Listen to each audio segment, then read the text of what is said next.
Bonjour et bienvenue dans Epion, les voix du bien-être. Je m'appelle Amira Garbi et dans ce podcast, je vous fais découvrir des clés et outils pour cheminer vers votre bien-être personnel de manière globale et harmonieuse. Ici, je donne la parole à des praticiens, thérapeutes, chercheurs, écrivains qui font bouger les lignes du bien-être en proposant des approches et des outils innovants pour prendre soin de soi au quotidien. Ce podcast n'a aucune prétention médicale. Il est juste informatif. Pensez à demander l'avis de votre médecin si cela est nécessaire.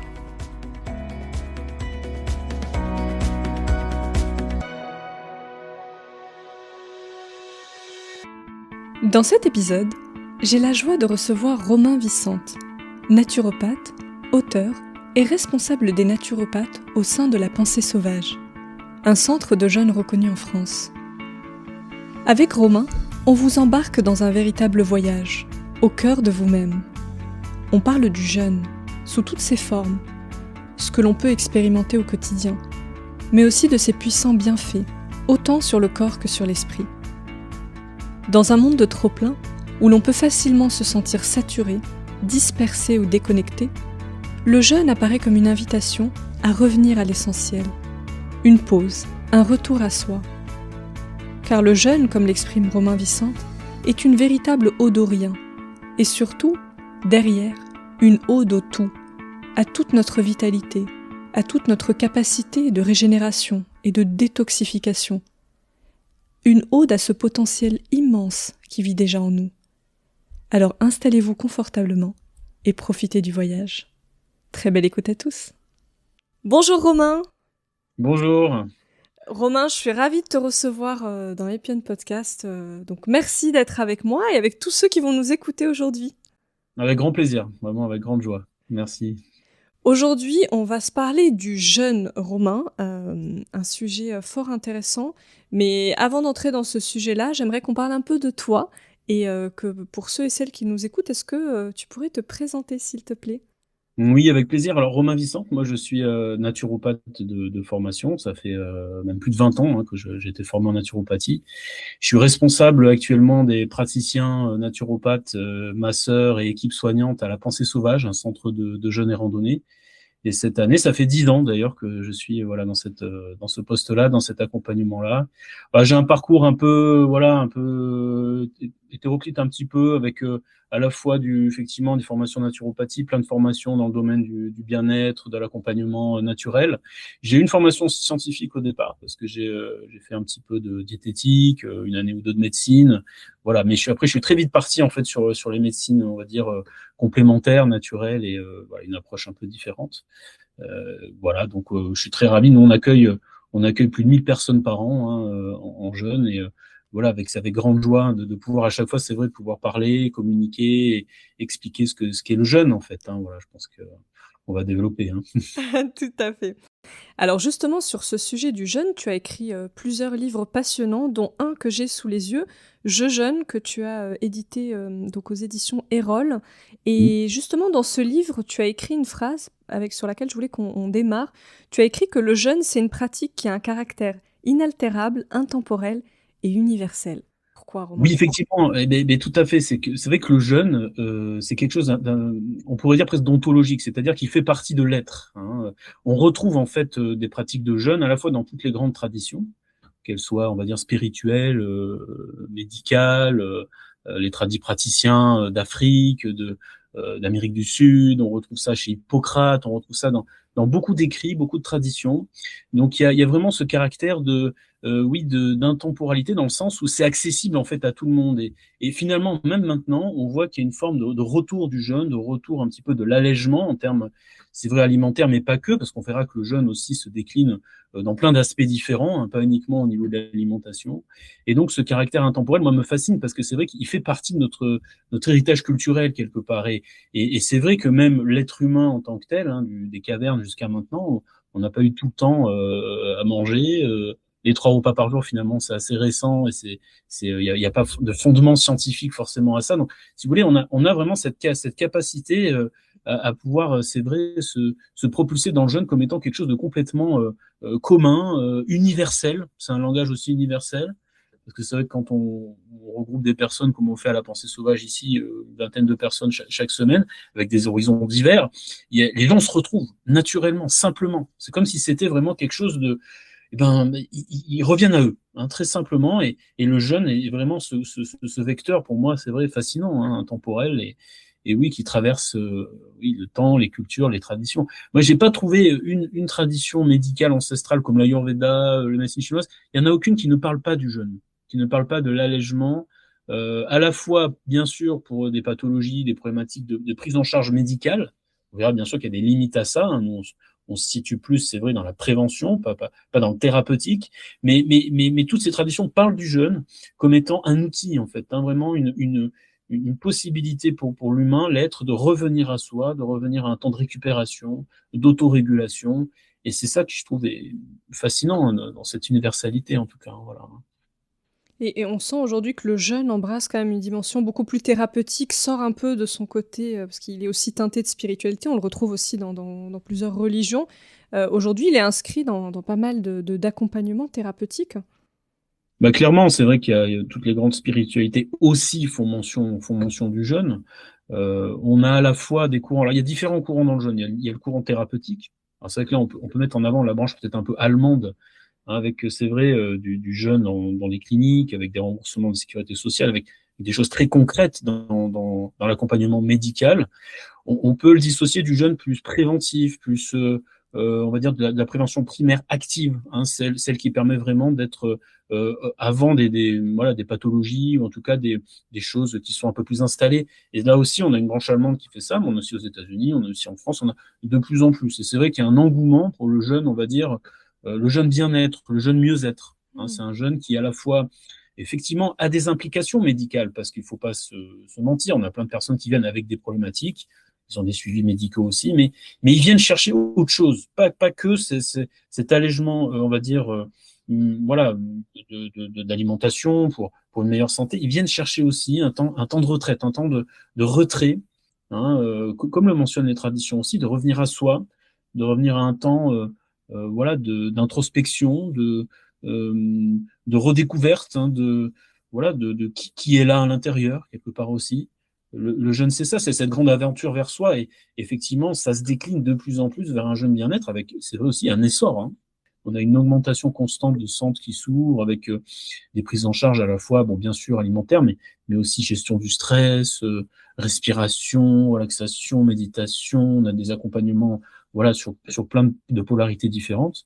Et c'est ça que je trouve génial, parce qu'en fait, c'est vrai que le jeûne permet de centraliser tout ça quelque part, hein, d'être vraiment le point de départ, hein, d'un retour à soi, d'une reprise en main, du côté vraiment de redevenir quelque part acteur de sa santé, de son bien-être, hein. Donc, effectivement, il y a pas que le côté thérapeutique, même s'il il se développe peut-être un peu plus difficilement aussi, parce que il y a quand même les contraintes des études qu'il faut faire, voilà, des protocoles médicaux. Il y a tout ça qui doit aussi être intégré.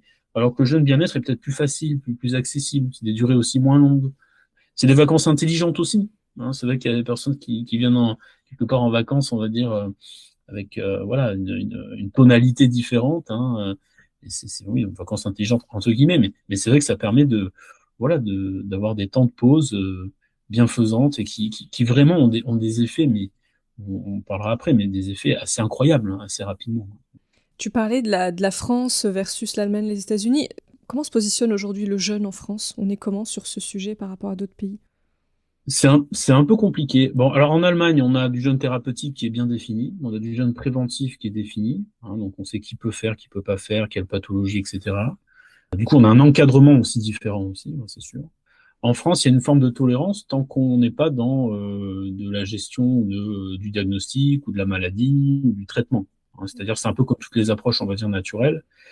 Il y a une tolérance, on peut voilà s'installer. Alors, c'est à double tranchant, parce qu'on peut aussi s'installer sans avoir forcément de diplôme, hein. Là, n'importe qui peut s'installer en disant je fais du jeûne. Alors, il sera pas à la fédération, parce que la fédération demande, fédération jeûne et randonnée par exemple, demande des critères, etc. Mais techniquement, il pourrait tout à fait, hein. Il y a une tolérance, et en même temps, on définit pas trop. C'est-à-dire que la limite entre le thérapeutique et le préventif, c'est flou. On a des médecins qui vont être plutôt, nous on a pas mal de médecins qui viennent à la pensée sauvage, hein, qui ont cet intérêt, qui sentent qu'il y a quelque chose d'intéressant, qu'il faut pas fermer les portes forcément. D'autres qui sont plus fermés. La France, je pense, se cherche encore un peu par rapport à ça, mais c'est un peu à l'image des médecines naturelles, hein, on va dire un peu entre guillemets naturopathie, tout ça. Il y a une tolérance, mais il n'y a pas de législation, on ne sait pas si à un moment on fait une législation, ça va être quoi le cadre, c'est assez compliqué. On n'est pas forcément, on n'a pas de définition claire. Donc nous, on a dû se structurer par rapport à ça, et notamment à la pensée sauvage, on limite le jeûne à 10 jours. On considère qu'avant 10 jours, on est plus sur du préventif.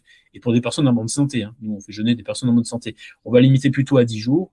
Et puis on considère plutôt que le thérapeutique, avec des, voilà, ça concerne plutôt des gens avec des pathologies, des stratégies médicales. Et souvent, c'est plus long le jeûne. D'ailleurs, chez Bushinger, qui est un centre de référence en Allemagne, en Espagne et qui ouvre aussi d'autres espaces, eux, ils sont plus sur du 14 jours minimum, hein, on va dire 11 jours, 14 jours, voire plus, hein, dans une stratégie thérapeutique. Ça, c'est différent, il y a des médecins, il y a un encadrement médical, des infirmières, etc.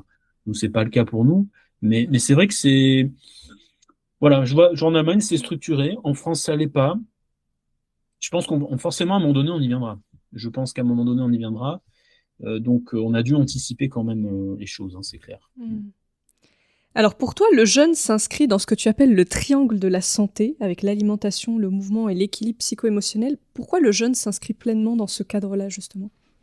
Parce que le jeûne, en fait, il a, d'un point de vue naturopathique, mais en fait, la naturopathie, c'est un peu une synthèse, on va dire, des grandes lignes des médecines traditionnelles, hein, avec effectivement la gestion de l'alimentation. C'est pour ça qu'on parle de triptyque, triade de la santé, de triangle de la santé, alimentation, exercice physique, mouvement, gestion du stress et équilibre psychosomatique. C'est commun à toutes les traditions médicales, ancestrales. Ayurveda, médecine traditionnelle chinoise, tradipraticiens d'Afrique, la médecine d'Amérique du Sud, euh, plein de traditions parlent de cet équilibre-là. Le jeûne, en fait, a ses composants dans tous les espaces, à la fois alimentaire, parce qu'il va effectivement réduire les surcharges, s'intéresser aussi. Ce qui est intéressant dans le jeûne, c'est que c'est une porte d'entrée pour une transformation. Hein, c'est pas uniquement, on va pas jeûner toute la vie. Hein, on va jeûner pour reprendre en main les vrais besoins, éclairer des désirs profonds en termes d'alimentation, en termes de choix alimentaires, en termes de techniques de préparation, de cuisson, etc. En allant vers plus de naturel, plus de sain, plus de vivant, plus de saisonnalité. Hein, c'est ça aussi. Donc, éclairage du jeûne sur l'alimentation. Éclairage du jeûne sur le mouvement. Nous, on fait jeûner en randonnée, en bougeant, en faisant du yoga, en activant le corps. Le corps a besoin de mouvement. Hein, c'est le système lymphatique, c'est un système qui n'a pas de pompe. La pompe, c'est le mouvement, les contractions musculaires, la marche, la respiration. Ça, on le remet en route littéralement pendant le jeûne. Hein, c'est très clair. Et d'ailleurs, les bénéfices, l'augmentation de la vitalité est très rapide parce qu'on remet le corps en mouvement. Hein, on libère les tensions, on libère les décharges, les surcharges nerveuses, hein, les tensions qu'on peut avoir dans les muscles, hein, liées à des trop-pleins d'adrénaline qu'on accumule au quotidien dans des stress voilà, chroniques, hein, répétés, parfois violents. Le corps encaisse. Et du coup, le jeûne permet cette libération, hein, par le mouvement, par la respiration, sans à-coups, vraiment à l'écoute de chaque personne.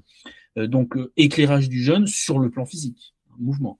Éclairage du jeûne sur le plan, le troisième pilier, qui est la gestion du stress, l'équilibre émotionnel, psycho-émotionnel, hein, sans forcément rentrer dans des thérapies. Hein. Le jeûne met au repos. Le jeûne permet vraiment de libérer, d'éclaircir, de revenir à l'intuitif, du revenir aux vrais besoins intérieurs. Beaucoup de gens d'ailleurs arrivent ici sans forcément avoir cette démarche de, voilà, de te recentrer dans une forme de spiritualité, etc. Mais à la fin du séjour, ils disent, mais j'ai été percuté par des mouvements intérieurs, par un retour à moi. Je vais prendre des décisions sur ma vie, je le sais, je le sens. Il y a vraiment comme un réalignement très, très fort. Et puis, bien sûr, on coupe tous les stress du quotidien. Parce que ce qui est d'intérêt aussi, alors c'est pas forcément pour le jeune à la maison, parce que à la maison on reste dans le contexte, mais le jeune ici, dans un lieu, dans un centre où on est en retrait, dans la nature, on permet aussi de couper tous les stress, les petites surcharges du quotidien.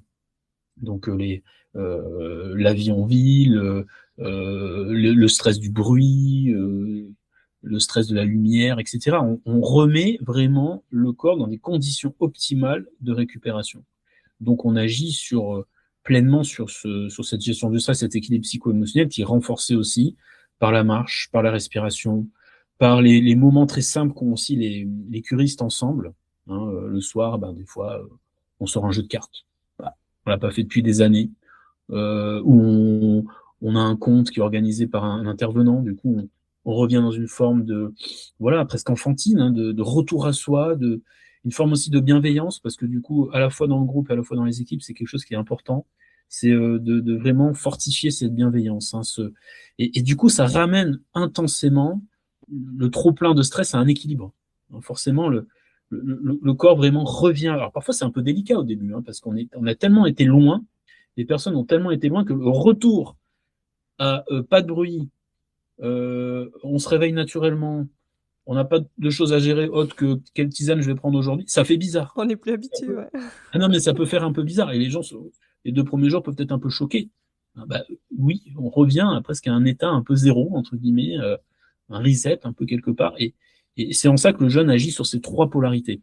Hein, et on retrouve dans toutes les approches, encore une fois. Hein. En t'écoutant, ça me fait penser à une phrase, moi, qui m'a marquée dans ton livre, justement, où tu dis: le jeûne, en fait, c'est une hymne au rien, au vide, au manque. Et je me suis demandé si, justement, c'était pas le contre-pied de cette société de trop-plein, tu vois, de trop-plein d'informations, de consommation, où il y en a trop partout, justement. Ah, mais clairement, on est propulsé dans des extrémités d'accumulation, d'extériorité, de recherche. Mais on recherche quoi, en fait? Accumuler sans cesse.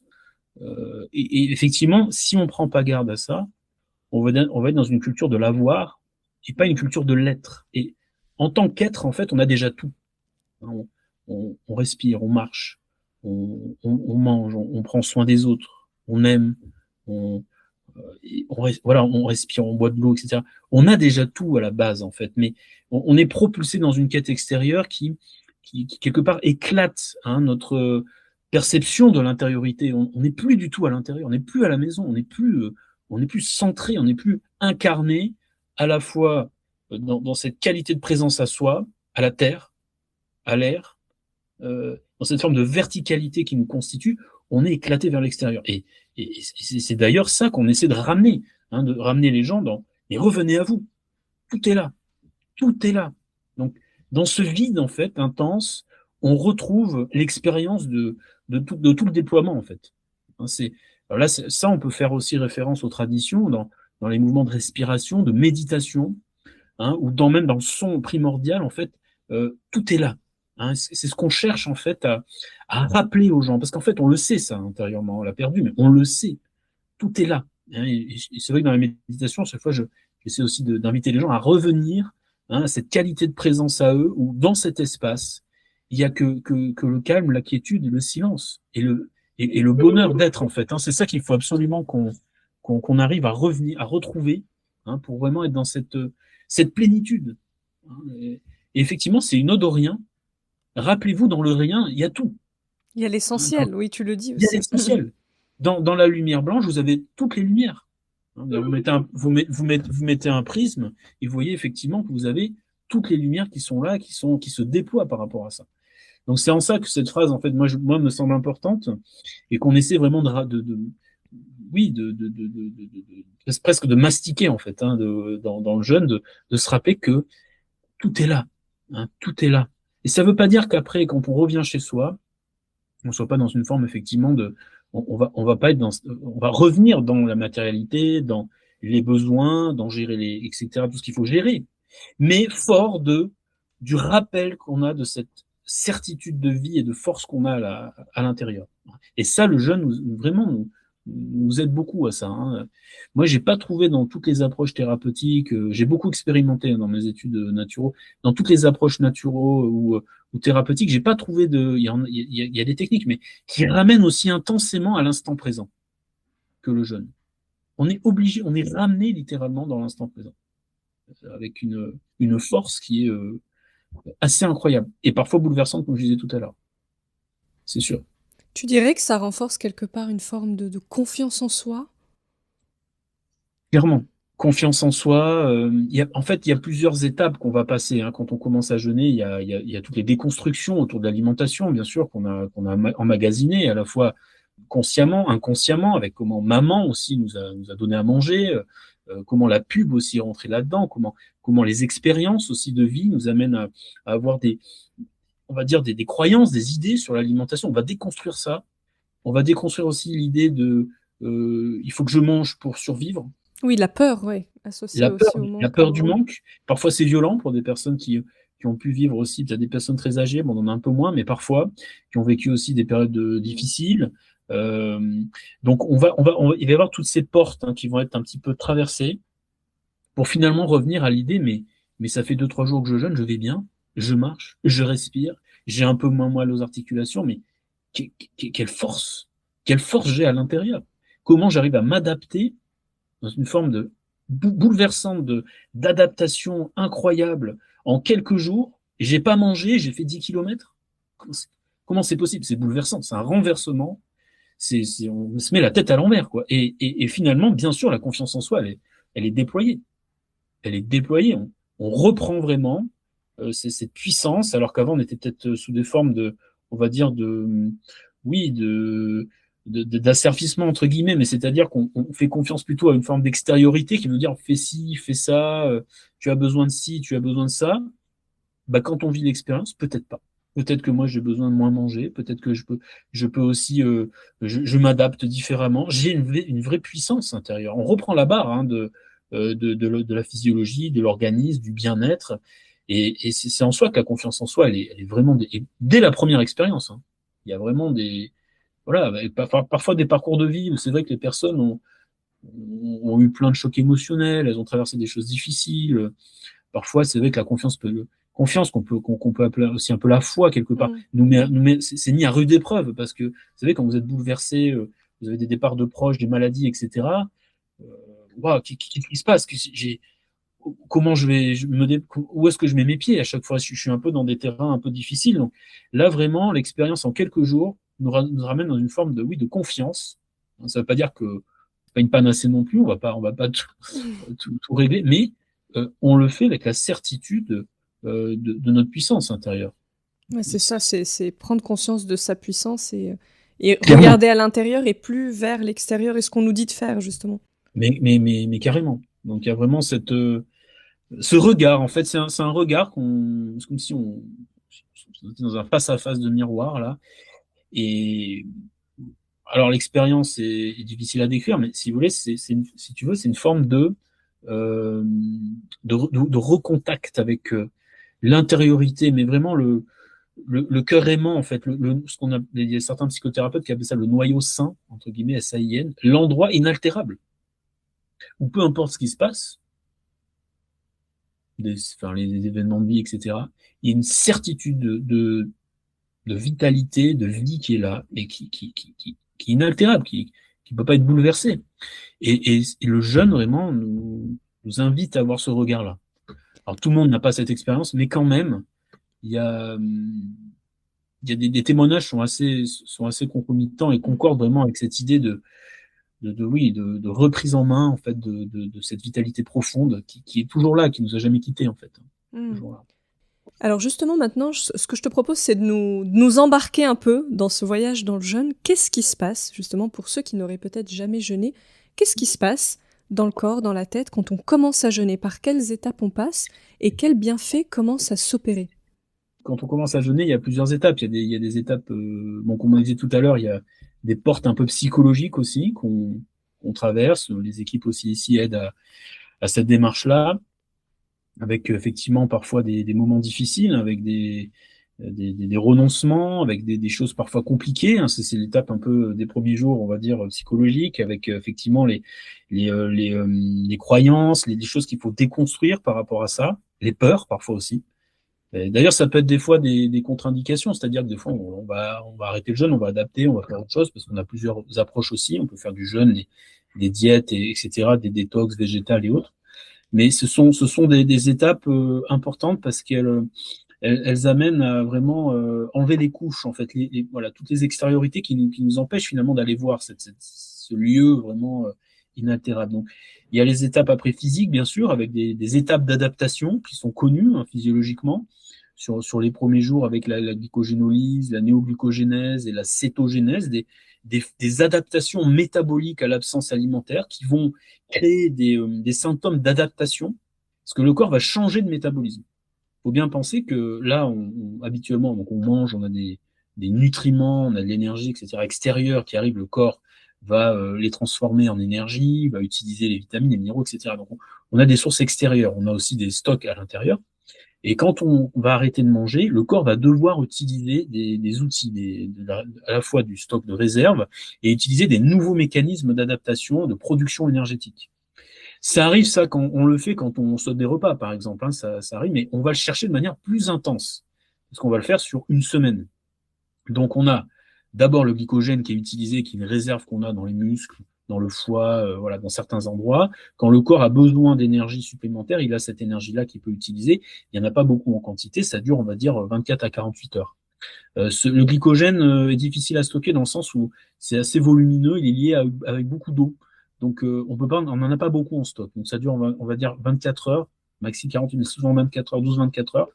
Là, le corps va devoir utiliser un nouveau mécanisme. On appelle ça la néoglucogénèse. Une nouvelle manière de fabriquer du sucre, de l'énergie, du glucose. Le sucre, c'est un mauvais terme, on va dire, mais c'est plutôt glucose qu'on va nommer, qui lui va être utilisé au niveau de la cellule, au niveau de la mitochondrie, pour fabriquer de l'énergie. Donc, habituellement, on l'a par l'alimentation, on l'a par le glycogène, mais là, on n'a plus rien. On continue de jeûner, on est à, allez, on va dire, on a 2-3 jours, là, 2 jours. Il faut que le corps active des nouveaux systèmes pour pouvoir amener du glucose, de l'énergie, parce que le corps est un gros consommateur de glucose, notamment le cerveau. On ne peut pas arrêter d'apporter de l'énergie. Il faut que le corps ait de l'énergie pour fonctionner, pour que les cellules fonctionnent. Donc là, il va utiliser les protéines en partie. La protéine, c'est protos, c'est le corps, c'est la matière, c'est voilà, la peau, les tissus, les muscles. Quand je te vois, je vois de la protéine. Je vois pas, voilà, c'est vivant. Donc c'est pour ça, non, mais c'est pour ça en soi que je parle de ça un peu de manière imagée, mais en fait, on se déconstruit aussi un peu quelque part. C'est-à-dire on va se grignoter. Ça c'est aussi intéressant parce qu'on peut le mettre en parallèle avec le prix Nobel de 2016 de Oshumi, qui est un japonais qui avait parlé d'autophagie et la capacité qu'a la cellule à nettoyer via les lysosomes, qui sont des organites au niveau de la cellule, va nettoyer les débris, les résidus de virus, de bactéries, etc. Donc, il s'épure. Et ça, il le fait, Oshumi le décrit bien, dans les situations de jeûne ou de stress intense. Donc, le corps a ses capacités d'épuration. C'est comme si je sais pas, moi, tu vois, on part dans un voyage, on a un bateau, on largue, on ne devrait pas le faire, on enlève les déchets, tout pour pouvoir continuer le voyage. C'est un peu ça aussi. C'est-à-dire que le corps se nettoie. Et il le fait quand on ralentit l'alimentation, quand on mange moins. D'où l'intérêt aussi, peut-être au quotidien, on verra après, mais d'avoir l'idée de peut-être moins manger, ou en tout cas laisser des espaces de repos digestif, pour que le corps puisse s'auto-épurer, se réguler. Parce que si vous êtes continuellement en train de manger, il y a des personnes qui mangent jour et nuit, qui se lèvent la nuit pour manger. Là, vous ne laissez pas le corps au repos. Là, vous êtes en intoxication constante. Donc, étape néoglucogénèse, le corps va puiser dans les protéines en partie, mais il peut pas le faire non plus complètement parce que les protéines, c'est quand même aussi le vivant, les muscles, le tissu cardiaque, respiratoire, etc. Donc, c'est important qu'il y ait ce qui s'appelle une épargne protéique. Ça, c'est donc des mécanismes biologiques qui ont été bien définis, notamment par Yvan Le Mao, qui est un chercheur français au CNRS, qui avait étudié le manchot empereur. Il avait vu que ce manchot empereur avait la capacité de jeûner plusieurs mois, et on ne savait pas pourquoi. Donc, il a défini les mécanismes d'épargne protéique. C'est-à-dire le vivant, pour continuer à être vivant, à un moment donné, doit épargner les protéines. Sinon, il y a une atteinte de plus en plus conséquente et grave qui peut se mettre en place. C'est ce qu'on observe sur les jeûnes de très longue durée. Parce que techniquement, on pourrait jeûner 40 jours, à peu près. Pour une personne en bonne santé, 1m70, 70 kg, on considère qu'il a une dizaine de kilos, un peu moins de graisse corporelle, il peut jeûner 40 jours en théorie. Mais le problème, c'est quand on va au-delà, et là on le voit sur les jeunes politiques ou les jeunes avec des revendications, etc., des personnes qui arrêtent de manger, là il y a vraiment une perte de masse maigre protéique qui est importante, avec des paramètres vitaux qui sont atteints. avec voilà, la tension artérielle, la respiration, le côté cardiaque et tout, avec des vrais risques après. Hein. Donc, le corps doit épargner les protéines. Et c'est en ça qu'il va déclencher ce qu'on appelle. Alors, pour ça, il y a aussi, pendant la néoglucogénèse, pardon, la deuxième phase, il va utiliser des graisses déjà aussi à ce niveau-là. Donc ça commence. Et la véritable épargne protéique commence avec la cétogénèse, c'est-à-dire un renversement métabolique. On va utiliser surtout les graisses comme énergie. Donc les graisses vont être déstockées du corps, utilisées par le foie, transformées en corps cétonique, qui vont être le carburant pour justement apporter l'énergie pour le corps. Donc en fait, il y a un shift métabolique, il y a un renversement métabolique qui va s'opérer et qui permet littéralement de transformer complètement le métabolisme. Et donc c'est ce qu'on cherche dans le jeûne, c'est-à-dire une adaptation. On va mettre le corps en adaptation, presque en suradaptation. On va lui demander de lancer des mécanismes de survie quelque part. Et c'est un peu ça. Donc c'est aussi important qu'il y ait effectivement l'idée d'avoir effectivement constamment un regard sur la capacité qu'a la personne de pouvoir jeûner, parce qu'on demande une adaptation importante.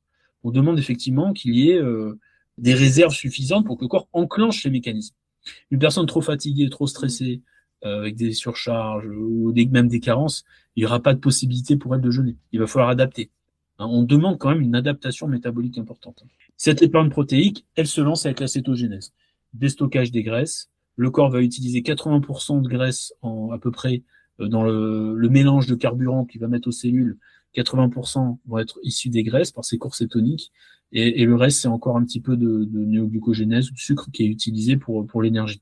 Sachant que l'utilisation des graisses va permettre au corps de déstocker les toxines qui sont souvent accumulées dans les graisses. Donc c'est important aussi avant le jeûner de faire un petit bilan sur le niveau d'intoxication de chacun. Parce qu'on va devoir derrière gérer la remise en mouvement des toxines qui va s'opérer par le foie, les intestins, les reins, etc. Donc il y a vraiment tout un écosystème qu'il faut qu'on regarde. C'est ce qu'on fait avec les bilans avant les arrivées des personnes, des clients, des curistes, pour voir justement si le jeûne est adapté. L'autophagie, justement, je voulais qu'on en parle un peu parce que c'est un process qui est assez incroyable quand même, cette capacité à se purifier. Donc, cette autophagie, elle se produit à partir du 3e jour? Non, Avant? l'autophagie, elle est constante dans l'organisme de toute manière, mais elle est majorée, amplifiée dans des états particuliers, notamment l'état du jeûne et les états de stress importants où il y a besoin. Oshimi avait d'ailleurs parlé alors je sais plus si c'est lui ou si c'est l'autre chercheur qui avait aussi travaillé sur l'autophagie, j'ai perdu le nom, mais en fait, ils avaient trouvé que, par exemple, pour le saumon, par exemple, quand il a besoin de beaucoup d'énergie, tout ça, pour remonter les rivières, il déclenchait aussi ces mécanismes-là. Il mangeait pas forcément, mais il avait ces mécanismes puissants d'autophagie, d'autorégénération qui se déclenchent. Donc, en fait, c'est dans des situations particulières que c'est mis en exergue. Et cette autophagie, elle est, en fait, si vous voulez, le bon sens du corps pour équilibrer le milieu intérieur. C'est-à-dire qu'il va tout faire, il a des mécanismes pour éliminer les débris, les choses qui sont plus importantes et qui peuvent entraver le bon fonctionnement de la communication cellulaire notamment, ou de la production d'énergie, ou l'inflammation, et entre autres. Donc il a des moyens d'éliminer ça, mais c'est majoré quand on a des phases de repos digestif. C'est pour ça, c'est en ça que manger constamment, trop en quantité et trop régulièrement, ça entrave ces mécanismes-là. Ça entrave si vous voulez, le mécanisme naturel qu'a le corps d'être en autophagie la nuit, par exemple. Parce que normalement, la nuit, on doit jeûner. D'ailleurs, le matin, on fait un petit déjeuner. On sort du jeûne le matin. Mais à condition que le repas du soir n'a pas été trop tardif ou trop riche en quantité. Hein, donc, il y a cette idée, voilà, d'autophagie, oui, qui est présente, qui est constante et qui se régule. C'est un peu un mécanisme d'adaptation qu'on a de manière constante, mais qui peut être complètement entravé selon l'alimentation qu'on a, selon l'hygiène de vie, et si on a des carences en oxygène, par exemple. Il faut savoir que l'utilisation des graisses que le corps va faire pleinement en cétogénèse, on va dire, à partir du 3e jour. Même si ça commence, en fait, c'est pas des étapes qui sont tranchées comme ça. La production de corps cétonique est constante à partir des premières heures du jeûne. Hein, on a une augmentation et ça passe pleinement comme étant le carburant principal à partir, c'est vrai, du 3e jour, on va dire. Mais pour que l'utilisation des graisses se fasse, il faut de l'oxygène. parce que c'est une oxydation des graisses qui se fait. Si vous n'avez pas d'oxygène, ça marche pas. Donc, voilà, il y a le besoin de mouvement qui est important, le besoin d'avoir de temps de repos digestif, avoir une alimentation qui facilite aussi le travail des organes d'élimination. Hein, ça c'est plutôt pour l'après-jeûne qu'on parle, mais qui est important aussi au quotidien, les fibres, des apports voilà, de légumes crus le plus possible pour amener les vitamines, les minéraux, les micro-éléments qui sont très importants pour le métabolisme. Hein. Le métabolisme, il utilise énormément d'oligo-éléments, d'enzymes, de vitamines, et l'alimentation doit être globale, variée, vivante, on va dire. Hein. J'ai pas encore parlé de bio, et j'ai pas encore parlé d'autres choses. Voilà, donc vraiment retrouver ces aliments qui vont, si vous voulez, être très complets, hein, et amener énormément de nutriments pour relancer toute cette mécanique assez complexe, hein, finalement, qui est le métabolisme du corps humain. Et le jeûne, ça, quand on jeûne avant, on permet de remettre un peu à l'équilibre. On fait une espèce de reset. Hein. Alors, ça implique par contre parfois des recharges de toxines assez importantes. Et du coup, il faut pouvoir les accompagner. Donc, on a plein de techniques pour aider le foie, on va faire transpirer par exemple au sauna ou au hammam. On va utiliser des bains alcalins. Voilà, on a plein de méthodes pour aider les organes d'élimination à rééquilibrer, Ouais. mais ça passe par une espèce de dégazage. C'est-à-dire que le corps va faire sortir Oui, les donc c'est toxines. intense sur le coup, ça peut être intense pour Ça les peut être personnes. intense Ouais. selon la vitalité de la personne, Mm. selon les surcharges accumulées et l'état des organes d'élimination. C'est pour ça que ça aussi, c'est des choses qu'on regarde. Est-ce que soit il n'y a pas d'insuffisance hépatique, rénale, voilà, qui pourrait entraver le mécanisme de régulation qui va être intense. C'est intense parce qu'on fait sur une semaine, on arrête de manger. On pourrait diluer ça en ayant une vision un peu, on va dire, un peu chronique du jeûne, c'est-à-dire de l'instiller dans son quotidien. C'était ma question suivante. Effectivement, tu t'as parlé des longs jeûnes, mais tu nous expliques bien qu'il y a quand même plusieurs types de jeûnes. Tu as commencé à en parler. C'est quoi les différents types de jeûnes qu'on peut adopter avant peut-être d'aller sur un jeûne long si on le souhaite? Est-ce que tu peux nous expliquer les typologies de jeûnes et pourquoi elles sont finalement, elles peuvent être toutes intéressantes quelque part? Bien sûr. Je pense elles sont toutes intéressantes à condition de voir un peu l'environnement de vie de la personne et qu'est-ce qu'elle peut faire aussi par rapport à son planning personnel, Mm. familial, enfin tout ça. Il y a tout ça qui rentre en jeu. Donc, il y a toujours un temps de préparation. On prépare son jeûne. Tiens, est-ce que cette année, ou là, dans les mois qui viennent, j'ai 10 jours. En fait, il faut même compter 15 jours, c'est-à-dire il y a 5 jours de préparation, une semaine de jeûne, 5 jours de reprise. Donc, il faut pouvoir le caler dans un moment, dans un peu du temps. Est-ce qu'on a la tête à ça, etc. Mais ça, le jeûne d'une semaine est intéressant parce qu'il met un vrai reset. C'est-à-dire qu'il vous sort d'un contexte où parfois on n'a pas idée des sources de stress qu'on peut avoir, c'est-à-dire à la fois personnel, familial, professionnel, la vie en ville, etc. On fait avec, mais en fait, on se rend même pas compte des micro-stress qu'on accumule. Parfois, ça peut être intéressant de prendre la personne, de l'amener dans un lieu où, comme je disais tout à l'heure, il y a des grands canapés, on fait des tisanes, il n'y a pas trop de stress, quoi. Voilà. À part se lever le matin avec le soleil, bon. Et du coup, c'est déjà très important et puissant, et ça fait vraiment, il y a vraiment un avant et un après. Mais on peut très bien aussi envisager, et dans cette approche-là, pardon, on peut faire du jeûne hydrique, c'est-à-dire que de l'eau, avec des bouillons, avec des tisanes. Nous, on a cette approche plutôt douce. Il y a des centres de jeûne où c'est plutôt des jeûnes que de l'eau. Hein, il n'y a pas de citron, il n'y a pas de machin, etc. Ça dépend. Après, nous, on préfère quand même vivre un jeûne doux, progressif, raisonné, qui va plutôt parler, voilà, du côté d'être bienveillant avec soi, en fait, hein, et de pas être dans une forme de challenge. Les personnes sont déjà tellement challengées au quotidien que ça sert à rien de les forcer à, allez, tout le monde jeûne, c'est parti, etc. Non. Nous, on adapte, on est progressif et on peut transformer la cure pendant le séjour. Après, on peut aussi, au quotidien, être dans une dynamique de un soir, 2 soirs par semaine, peut-être prendre qu'un bouillon, ou jeûner, ou prendre un jus, alléger le repas. Ça peut être aussi juste dans l'idée, j'en parle dans le livre, mais dans une dynamique de retrouver le bon jeûne nocturne. C'est-à-dire celui qui physiologiquement est, on va dire, le plus adéquat. On devrait tous jeûner bien comme il faut la nuit, au moins 12 heures. Au moins 12 euh, heures, ouais. c'est un minimum. Ok. Après, bon, ça va dépendre un peu des vies de chacun. Mm. Le problème de ça, c'est que souvent on rentre le soir, c'est le moment familial, on a le repas, on mange souvent à 8 heures, c'est assez riche, Mm. et du coup, on n'a pas du tout de temps de repos digestif. Vraiment pas du tout. Donc l'idée, ce serait de pouvoir, quand c'est possible, alléger le repas du soir ou l'avancer et permettre vraiment d'avoir un temps de repos digestif. Oui, 12 heures, ce serait un minimum, mais après, on peut très bien aller tester 14 heures, 16 heures, 20 heures. Et honnêtement, moi, j'ai de tout. C'est-à-dire que j'ai des personnes qui, une fois qu'elles sont passées au jeûne ici, chez nous, qui ont fait un jeûne ailleurs, hein, peu importe, mais chez elles, elles vont mettre en place un repas par jour, ou sur peut-être 2, 3 jours, où elles vont tous les soirs manger très léger. Et moi, j'ai des gens qui se sont bien équilibrés comme ça. Il faut savoir que de toute manière, on mange trop. Alors bien sûr, c'est à nuancer selon les personnes, selon les états physiologiques, selon les états de carence. Les personnes âgées aussi, faire attention parce elles sont souvent en carence, c'est des problèmes de mastication, des problèmes d'assimilation. Mais de manière générale, on est en suralimentation. Et le concept des 3 repas par jour, regardez dans l'historique des aliments, je crois que c'est un concept qui date des années 1800 ou un truc comme ça, mais avant, on n'était pas forcément du tout dans cette dynamique-là.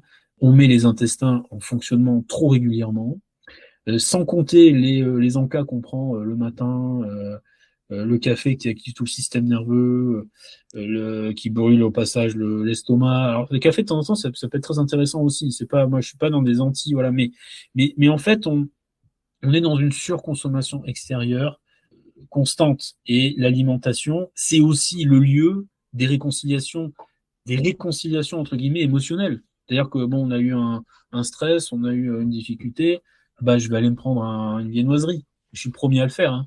Donc si tu veux, il y a plusieurs niveaux et je pense que il n'y a pas d'idée, pour moi, il n'y a pas de programme de jeûne identique pour tout le monde.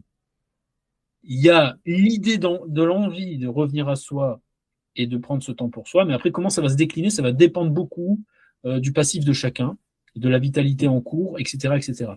Donc on peut, voilà, on a effectivement le jeûne, comme je te disais, le jeûne, une semaine comme ça dans un centre, parfois 2 fois par an, ça peut être bien. Chez soi, des jeûnes intermittents, c'est-à-dire c'est des jeûnes de 8 heures, 12 heures, 14 heures, en intégrant la nuit dedans, je trouve ça quand même plus intéressant. Il y a des personnes qui plutôt vont bien manger le soir et vont pas remanger après, avant 14 heures l'après-midi ou Oui, 15 donc heures. enfin sauter, c'est pas le bon terme, plutôt enlever le petit déjeuner plutôt que le dîner. Quitte à Alors, non, choisir. oui, il y a des personnes qui font ça. C'est pas forcément le plus adapté au niveau physiologique. Il vaut mieux moins manger le soir, Ouais. c'est-à-dire enlever le repas du soir et remanger le matin, Oui, voilà, donc dès c'est que l'inverse, l'appétit oui, remonte. d'accord. Voilà. Ouais. Mais après, c'est vrai que selon les vies de chacun, les personnalités et tout, ça, il y a des personnes qui s'en trouvent très bien d'enlever le repas du matin, hein, voilà. Et souvent d'ailleurs le petit déjeuner, c'est quand même souvent très sucré ou très chocolaté. Et c'est pas forcément adapté pour le corps. On va se retrouver avec des pics d'hypoglycémie assez rapidement à 11 heures, ou alors avoir un petit déjeuner salé. En tout cas, ce qui est important, c'est que quel que soit le type de jeûne qu'on va entreprendre, c'est déjà un pas vers soi qu'on fait. Donc ça, c'est important. Et ça va déclencher derrière, sans doute, si c'est bien accompagné, etc., des modifications alimentaires, des modifications des habitudes de vie, de l'hygiène de vie en général. C'est là où c'est très opérant, le jeûne. Parce qu'en fait, ça va vraiment être un acteur de la prévention primaire active. Les gens vont refaire du sport. Quelques randonnées, là, ils vont faire 5 jours de randonnée, ils vont marcher 3, 4 heures à chaque fois.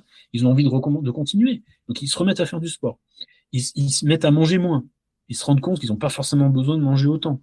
Et peut-être manger mieux, c'est-à-dire plus complet, plus de saison, plus d'aliments voilà, riches, pas transformés. Euh, déjà, si on met ça en place, alors il y a une amélioration de l'équilibre de vie pour 80% des personnes. Et est-ce que le jeûne peut avoir des effets sur, tu vois, les désagréments qu'on peut connaître au quotidien? Je pense notamment au syndrome de l'intestin irritable, au ballonnement, enfin voilà, qui peuvent être liés aussi à nos modes de vie. Est-ce que ça peut avoir un impact, en tout cas aider à ce niveau-là? Oui, oui, tout à fait. Surtout, on va dire, sur tous tu as raison de le mentionner, sur tous les troubles un petit peu fonctionnels. Mm. C'est-à-dire, là, la médecine, bah, parfois a un peu de mal parce que il y a pas de lésion. C'est-à-dire que sur les analyses, bon, bah, on voit rien. Il y a pas de, les gens, souvent, ont fait des coloscopies, des choses comme ça. Il y a rien. Mais par contre, il y a les symptômes gênants avec les ballonnements, les douleurs, etc., qui sont liés souvent à des défauts. Alors, ça peut être des défauts de mastication, d'alimentation, d'association alimentaire. Mais là, pour ça, le jeûne est souverain. Très vite, il y a une amélioration des états d'inflammation, que ce soit au niveau digestif, au niveau articulaire. On a des personnes avec des inflammations, voilà, au genou, des douleurs au genou, des douleurs au dos, c'est très vite amélioré par le jeûne. Hein. Déjà parce que les gens perdent du poids. Bon, ça ne veut pas dire qu'ils vont pas le reprendre après. Le jeûne, c'est pas forcément une méthode pour perdre du poids. C'est une méthode pour déclencher un réveil métabolique. La perte de poids, pour la consolider, ça va être toute la réforme d'hygiène de vie derrière. Mais les douleurs articulaires sont améliorées, les troubles digestifs sont améliorés très rapidement. Il faudra quand même que la personne après fasse les bons choix alimentaires chez elle, parce qu'il y a sans doute des choses qui vont pas, où il y a trop de stress. On a une amélioration très rapide, ce qu'on observe, de la tension artérielle. Les gens perdent de l'eau pendant le jeûne, notamment les premiers jours, donc il faut aussi bien s'hydrater, c'est important. Je dis souvent que le jeûne, c'est aussi une cure d'eau, comme si on fait une diète d'eau. On boit de l'eau, voilà, mais beaucoup. Et plus que ce qu'on a l'habitude de faire, parce que très souvent, on est déshydraté. Donc, on remonte l'hydratation. Donc, ça permet effectivement aux personnes de très rapidement d'améliorer les états de constipation pour l'après. Hein. Ça améliore donc les problèmes de tension artérielle. Ça régule très rapidement la tension artérielle. Encore aujourd'hui, là, j'ai pris des personnes ont pris leur tension ce matin. C'est un point constant chaque jour. Ça baisse, ça se régule. Alors nous, on fait pas de médical, donc on va pas dire bah après vous arrêterez vos médicaments et tout. Non, après allez voir votre médecin, refaites un bilan parce que il y a une amélioration très nette de paramètres qui pour nous sont plutôt des troubles fonctionnels. Personnes qui ont des réveils nocturnes, qui ont c'est quand même surtout au niveau du digestif hein, qu'on a des améliorations. Pareil, les personnes qui font du diabète de type 2, diabète, on va dire, le diabète de sédentarité, d'hyperalimentation et on va dire, de troubles métaboliques, de civilisationnels quelque part. Hein. C'est souvent des maladies. Il peut y avoir d'autres facteurs, mais c'est quand même souvent des maladies du trop-plein, avec une cellule graisseuse, enfin une cellule du foie graisseuse, encrassée, etc. Mais ça améliore très rapidement. Le diabète de type 2, beaucoup de médecins aux États-Unis ou en Allemagne, en France, ils le disent pas, mais beaucoup de médecins traitent avec du jeûne intermittent, par exemple. Maintenant, c'est très étayé. On a Michaelson à la Charité à Berlin, dans le grand hôpital, professeur Michaelson, qui a fait énormément d'études sur le diabète de type 2, hypertension artérielle, etc., avec des résultats, mais même pas le meilleur des médicaments ferait autant. Hein. Ce qu'avait dit Walter Longo, qui est un chercheur hein, sur gérontologie donc sur la capacité qu'a le jeûne à déclencher des mécanismes d'adaptation dans la cellule, il avait dit de manière un peu, voilà, à un congrès médical, il avait dit, mais trouvez-moi une molécule qui soit aussi puissante que le jeûne en termes de ce que ça déclenche au niveau métabolique, au niveau et dans tous les espaces du corps, à la fois hormonal, métabolique. Donc oui, on a énormément d'améliorations des troubles nerveux, liés au stress aussi. Les personnes qui, les premiers jours, vont se mettre à pleurer, puis après, c'est un réveil, après, elles sont pleines de vie. Voilà, on est sur le fonctionnel. Pardon, y compris sur aussi l'accompagnement de pathologies plus lourdes. Je pense notamment au cancer. Il y a eu pas mal d'écrits, le lien qui peut être fait entre le jeûne et le cancer. Enfin, en tout cas, pour accompagner la Oui, guérison. clairement. Bah, le cancer, c'est toujours un peu le Graal. Hein. C'est sûr Mm. qu'on cherche de tous les côtés. Il y a énormément d'écrits sur l'impact qu'a le jeûne sur la cellule cancéreuse, parce que la cellule cancéreuse, elle raffole du sucre. Donc, quand on va moins en manger, forcément, on la met en difficulté.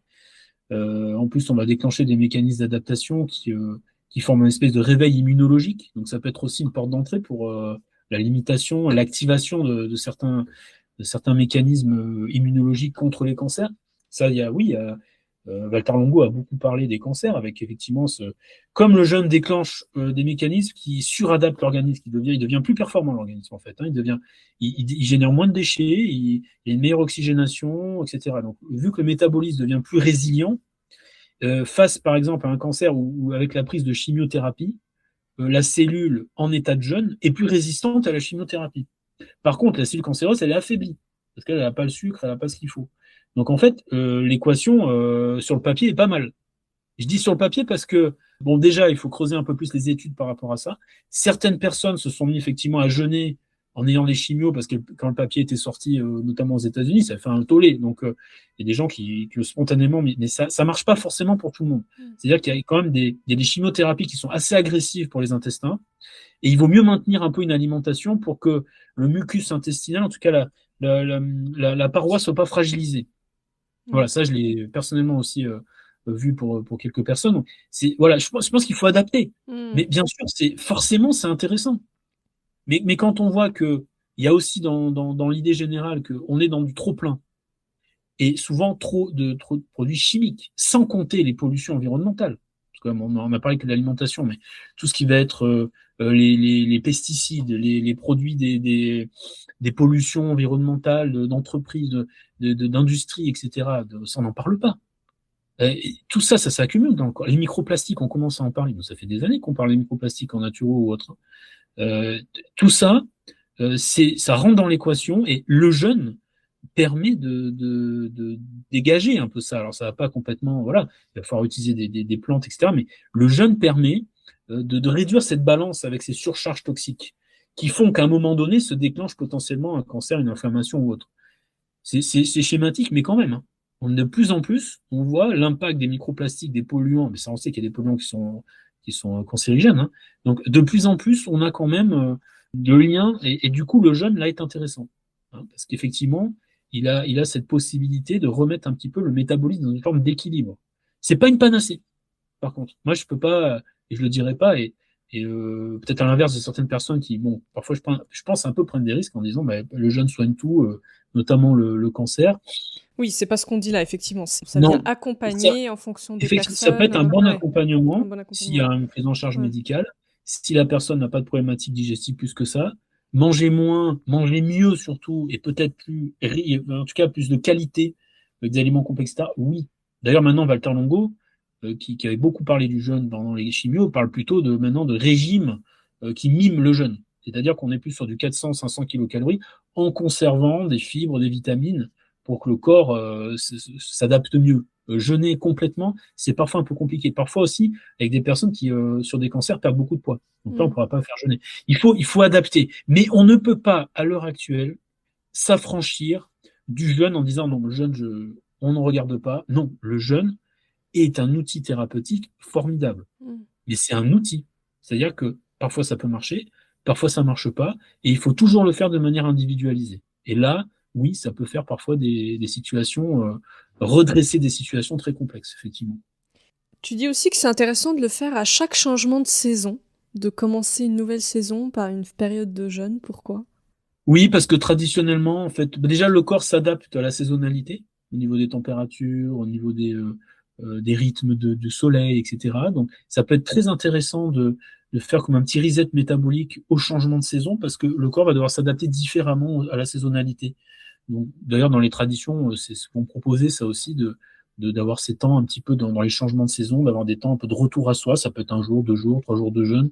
Moi, j'aime bien, par exemple, souvent en fin de mois, faire 3 jours, voilà, comme ça. Alors, soit du jeûne, soit on l'adapte. On peut faire 3 jours de liquide, comme en Ayurveda. C'est-à-dire qu'on va prendre soit des smoothies, soit du jus sur 3 jours. C'est facile, c'est pas compliqué. Ça s'intègre bien avec la vie classique, on va dire. Hein. Et puis les changements de saison sont des moments aussi particuliers parce que il y a aussi des nouveaux légumes qui vont arriver, il y a des vitamines différentes qui vont être proposées par les aliments. L'été, on a beaucoup de vitamines, des fruits avec beaucoup d'eau, etc. L'hiver, il y a les légumes racines, etc. Donc, on a ces grands rythmes qui nous ponctuent. En fait, on a perdu cette connexion avec ces grands rythmes naturels. Et le jeûne est vraiment une proposition pour recoller avec ces rythmes. L'hiver, ben, on a besoin de dormir peut-être un peu plus, de manger peut-être un peu plus riche, et c'est pas grave, parce que le corps a besoin de faire des stocks, a besoin de se reconstituer. Et puis après, quand il y a le printemps, il y a le réveil en médecine chinoise, on parle du bois, du foie, ça a lieu d'ailleurs plutôt en février, ce grand réveil hein, de vitalité qu'on ressent à l'intérieur, avec peut-être là le moment de faire une détox du foie avec quelques plantes, du romarin, du pissenlit, etc.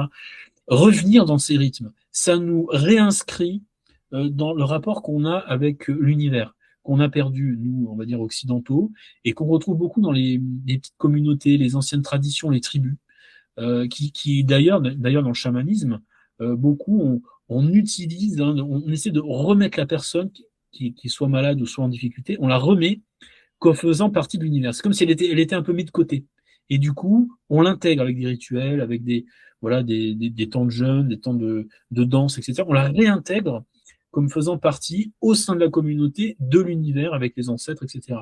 Bon, nous, on va pas forcément être dans cette idée-là, mais quand même, se remettre en lien avec les saisons, avec le soleil, avec la lune, qui influe beaucoup sur notre morale, avec tout ça. et peut-être ponctuer ces moments de transition avec le jeune nous réaffirme dans notre rapport avec l'univers. Ça, je pense que ça peut être une clé aussi très intéressante de compréhension de soi. Je pense que ça fait un très bon mot de la fin parce qu'on arrive au bout de notre échange Oui, passionnant, Romain, de se dire qu'effectivement, on est dans un tout et que quelque part, le jeûne, c'est aussi un outil qui nous reconnecte à ce tout, à ce qui est autour de nous. Et je trouve ça très beau pour l'imager. Est-ce que pour finir, tu veux nous dire un petit mot sur la pensée sauvage? Est-ce que vous proposez là-bas? Tu en as un peu parlé au cours de l'échange. Avec plaisir. La Pensée Sauvage, c'est un centre pionnier dans l'accompagnement du jeune, avec une vision holistique, c'est-à-dire, comme je l'ai un peu décrit, à la fois sur l'équilibre émotionnel, sur le mouvement, voilà. Dans ce concept-là, on est vraiment dans une vision naturopathique. On accueille plus de 1000 personnes par an. On a des séjours aussi qu'on appelle un peu d'exception, c'est-à-dire des endroits où on va dans des lieux particuliers, que ce soit dans le Luberon, dans d'autres endroits. Et puis, on ouvre aussi une école de cuisine intéressante aussi pour l'après-jeûne, c'est-à-dire avoir peut-être des techniques pour la cuisine végétale, facile et du quotidien. Et ça, je trouve que ça s'intègre vraiment dans cette vision assez globale qu'on a du jeûne, comme étant une expérience, c'est vrai pour moi, presque initiatique en fait, initiatique vers soi, c'est-à-dire de reconnexion et de retrouver ces espaces qui sont toujours là, mais qu'on n'ose plus aller libérer, aller voir, quoi. On est trop dans des extériorités et voilà, la pensée sauvage, ça fait partie de cette expérience, voilà, qui peut être, bon, il y a la pensée sauvage, mais il y a d'autres lieux qui existent, bien sûr, mais en tout cas, ça peut être, c'est vrai que je pense que dans un accompagnement au départ, peut-être quand on n'y connaît rien, être dans un groupe avec des encadrants spécialisés, avec un bilan de vitalité, avec tout ça, en amont, je pense que ça rassure et ça permet de vivre une expérience vraiment, vraiment pleine. Voilà. C'est en ça que je trouve que l'expérience ici est vraiment, vraiment bien et complète, quoi.